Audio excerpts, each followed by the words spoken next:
Stress, तनाव, चिंता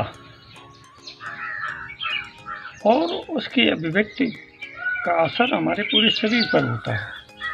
ये हमारा जीवन, जिसको जो अविद्या में पूरी तरह से डूबा हुआ है, इस अविद्या के दो ही स्वरूप होते हैं, एक तो सेक्स और दूसरा अहंकार। अहंकार पृष्ठभूमि है, इसके ऊपर सेक्स टिका हुआ है। अगर अहंकार शून्य हो जाए हमारा शरीर या हमारा जीवन, तो सेक्स भी हमारे जीवन से धीरे धीरे दूर चला जाएगा। और जब ये दूर चला जाता है तो हमारे शरीर में जो सेक्स से उत्पन्न होने वाली ऊर्जा है वो पूरे शरीर में व्याप्त हो जाती है और हमारे नख से सिर तक इस शरीर को आंदोलित कर देती है। और यही आंदोलन का कारण जब हमारी इच्छा की पूर्ति न हो पाती है और हम कहीं इससे अधूरे रह जाते हैं या पूर्ति होने के बावजूद भी हम अपने में अधूरापन महसूस करते हैं, तो निश्चित रूप से यही हमारे अंदर तनाव, चिंता और मानसिक व्याधियों का कारण बनती है। और ये मानसिक व्याधियाँ ही विभिन्न प्रकार की विकृतियाँ उत्पन्न करके हमारे जीवन को अस्त व्यस्त, तनावग्रस्त और चिंतातुर, शोकातुर बना देती हैं, जिससे विभिन्न प्रकार के रोगों का जन्म हमारे शरीर में हो जाता है। तो हम अपने शरीर को, अपने जीवन को इन रोगों से कैसे बचाएं, इनसे कैसे मुक्ति पाएं? ये मुक्ति संसार में पाने के लिए हमें कई तरह के उपाय बताए जाते हैं कि कुछ लोग कहते हैं दवा खाइए। क्या बताइए, अगर शरीर में रोग है तो ये दवाओं के माध्यम से ठीक हो सकता है, परंतु जो रोग मन में है, जो हमारे मन में प्रवेश कर गया है, उस रोग को दवाओं के माध्यम से नहीं ठीक किया जा सकता है। मन एक चेतना शक्ति है। इस चेतना शक्ति को नियंत्रण प्राण से किया जाता है, श्वास से किया जाता है। और श्वास को आध्यात्मिक भाषा में प्राण कहते हैं। प्राणों से ऊर्जा मन को मिलती है और मन से ऊर्जा शरीर को मिलती है और शरीर की ऊर्जा से ये जीवन संचालित होता है। तो तीनों चीज़ों का जब युग्म बन जाता है, एक त्रिकोण बन जाता है, यही त्रिकोण हमारे जीवन का आधार बनता है। विस्फोटकों का विस्फोट करते हैं, चाहे वो पटाखे हों, चाहे बम हो या किसी प्रकार के ऐसे कोई भी अन्य बारूदी अस्तित्व हो, जब उनका विस्फोट किया जाता है तो वो उस विस्फोट से दो चीज़ें निकलती हैं। एक तो अग्नि निकलती है, अग्नि की चिंगारियाँ, और दूसरी ध्वनि। तो ये ध्वनि संपूर्ण अंतरिक्ष में विराजमान हो जाती है।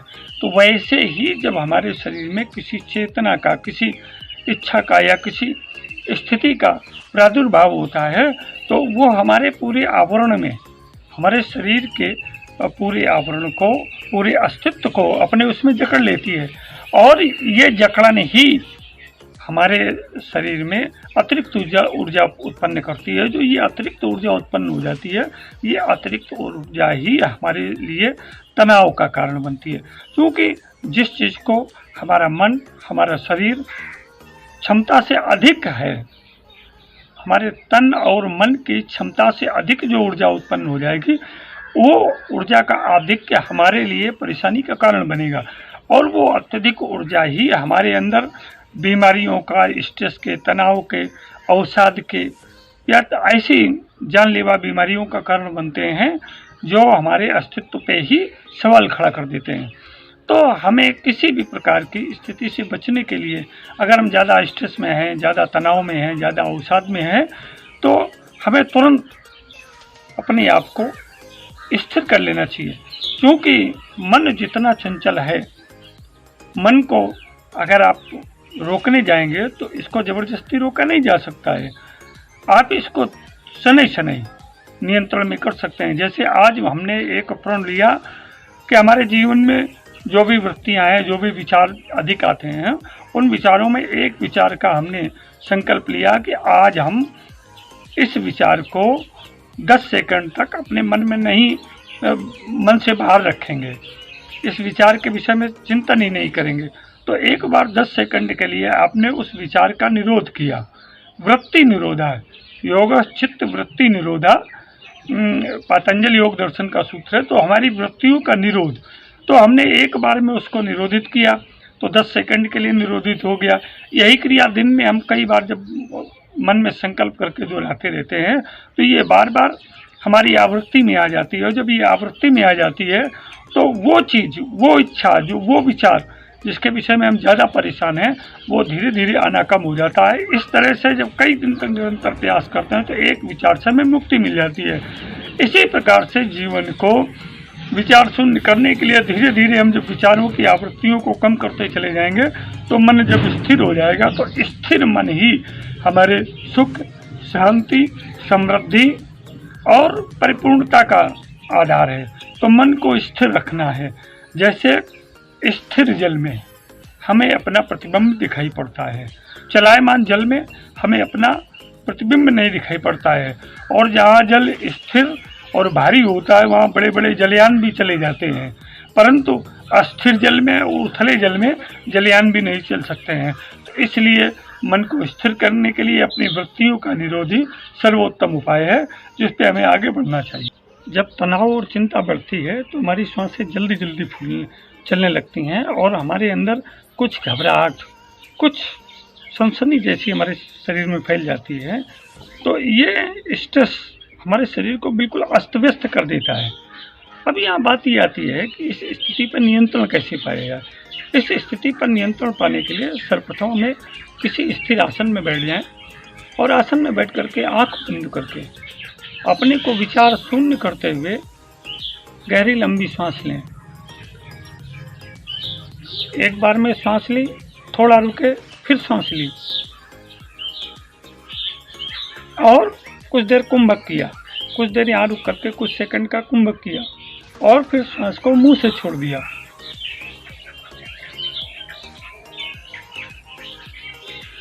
इस प्रक्रिया को आप 8 से 10 बार दोहराइए तो आपको एकदम समझ में आ जाएगा कि आपका शरीर हल्का हो गया और मन स्थिर होने लगा।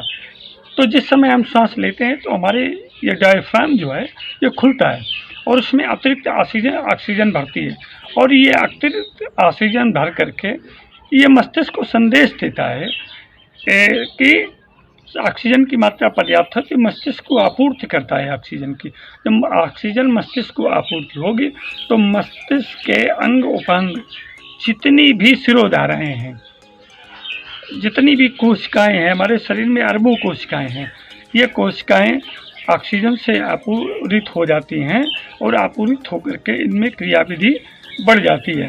तो हमारे अंदर जो हार्मोन्स निकलते हैं, यही हार्मोन्स हमारे अंदर स्थिरीकरण का कारण बनते हैं। अभी पीछे वीडियो अंक में हमने हार्मोन्स के विषय में आपको इस संबंध में काफ़ी बातें बताई थी। तो इसमें डोपामाइन हार्मोन है।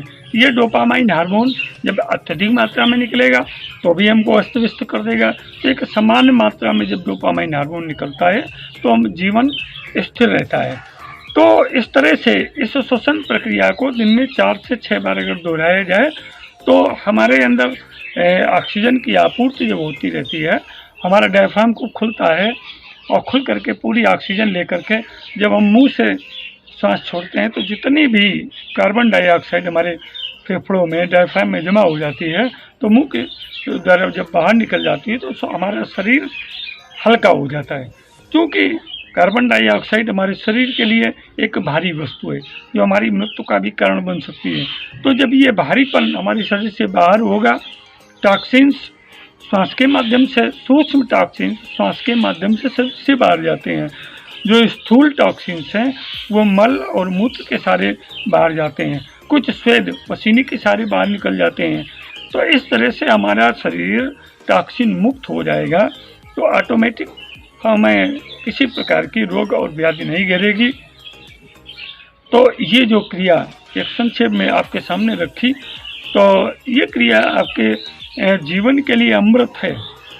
और कभी भी इस तरह से तनाव में या अवसाद में आए, कोई मानसिक परेशानी है या किसी अन्य ऐसी स्थिति उत्पन्न हो गई है जो आपके जीवन के लिए संकट का कारण बन सकती है, तो इस अभ्यास को अगर हम 1 महीने निरंतर करें, दिन में 4-5 बार, तो आप देखेंगे हमारा शरीर हल्का हो गया, धीरे धीरे रोग मुक्त हो रहा है। और लगातार 3 महीने तक इस अभ्यास को करने से हमारा शरीर पूरी तरह से रोग मुक्त हो जाता है। हमारी अरबों कोशिकाएं तमाम तरह के टॉक्सिन्स निश्चित कर देती हैं और ये इनके अंदर जो प्रदूषण भरा हुआ है, जो इनके अंदर विष भरा है, वो विष मुक्त हो जाती हैं। जो अमृत है हमारे जीवन का, ऑक्सीजन, उससे परिपूर्ण हो जाती हैं, तो हमारा शरीर रोग मुक्त हो जाता है। हमें किसी भी प्रकार का रोग साधारण में घेरेगा नहीं। अवसाद, तनाव, चिंता जनित या मानसिक समस्याओं का भी समाधान हमको मिल जाएगा। तो हम अगर आप इस वीडियो के माध्यम से प्रेरणा लेने चाहते हैं तो आप इससे भी ले सकते हैं, अथवा किसी योग प्रशिक्षक के माध्यम से भी इसकी प्रेरणा लेकर के इस क्रिया को बार बार जीवन में दोहरा करके अपने को स्ट्रेस फ्री, तनाव मुक्त, मानसिक और आदि व्याधि से मुक्त रख सकते हैं। तो डॉक्टर की शरण में जाने से पहले, दवाओं की शरण में जाने से पहले योगम शरणम गच्छामि, योग की शरण में जाइए और निश्चित ही आपको इससे जीवन का स्वास्थ्य मिलेगा, मन का आनंद मिलेगा और संपूर्ण अस्तित्व का सुकून मिलेगा। आपका जीवन उज्जवल, भविष्य मंगलमय और शुभकामनाओं के साथ राजन आचार्य का सप्रेम नमस्कार।